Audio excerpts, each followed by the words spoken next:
This is Designer AM, and this is another installment of my disability advocacy series. Today's video will be on my experience in foster care.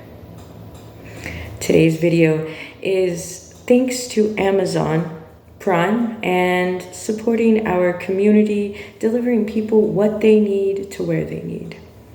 Sign up in the description below. And thanks for supporting our community. My experience in foster care started in high school. I made it to freshman year before I ever experienced foster care and CPS. In freshman year, I had been abused since I was very little, and I had been having quite a hard time for quite a long time. And it finally came to a breaking point when my father wanted to get me on birth control. I knew that meant something terrible, and I was just tired.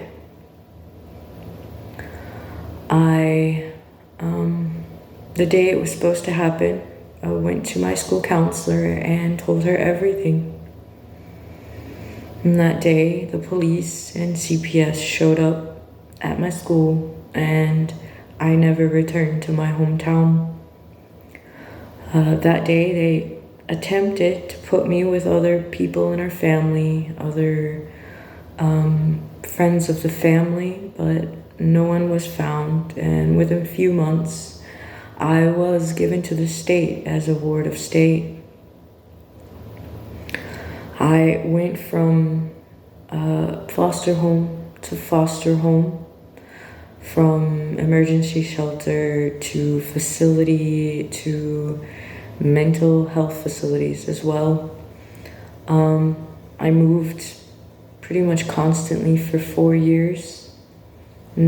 Because I was an older foster kid, there was no permanent home found.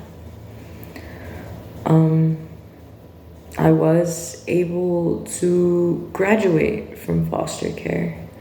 I graduated on the minimum plan because I moved so much. I was not able to take language courses.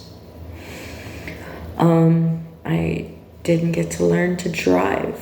I didn't leave with any kind of job skills or resume built. I really had a hard time initially, to the point that pretty much within a few months I was taken advantage of and sexually assaulted.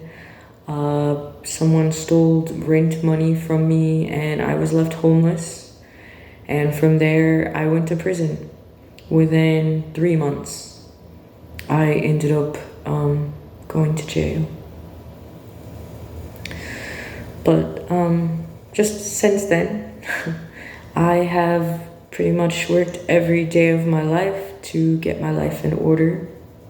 It has been a constant struggle.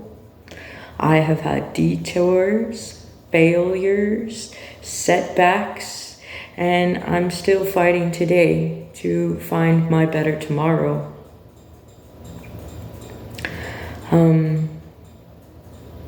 I have had times when I couldn't pay the rent, times when I lost a job, and for a foster kid who was taken away from their family, there's not much recourse. You have to fix it.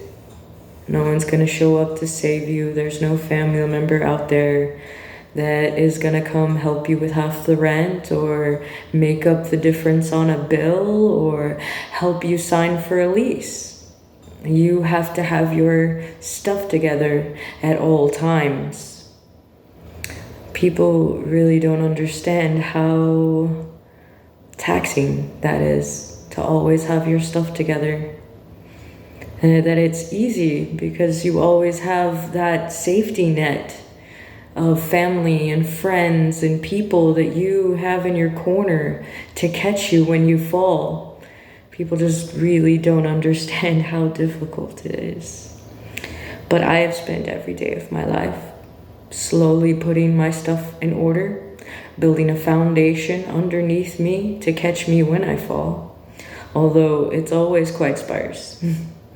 But now I'm a business owner. I am a designer. I'm a volunteer. I show up in my community, wherever that community is, to help and give back to those who are in the same predicament I have been in before. It is so important to show up. Just showing up is such an amazing thing you can do for your fellow humans. I can't explain how awesome it is to have a community around you, how supportive and just uplifting it can be, knowing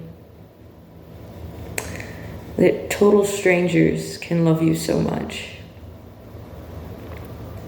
Every day, I just want to mention how thankful I am that day that I was done, that day that I couldn't take abuse one more day, that I couldn't sit in that house one more day, that I couldn't take that pain and that suffering one more day, that CPS and the police showed up in my life and gave me a second chance. I just can't thank y'all enough. You'll have a great day.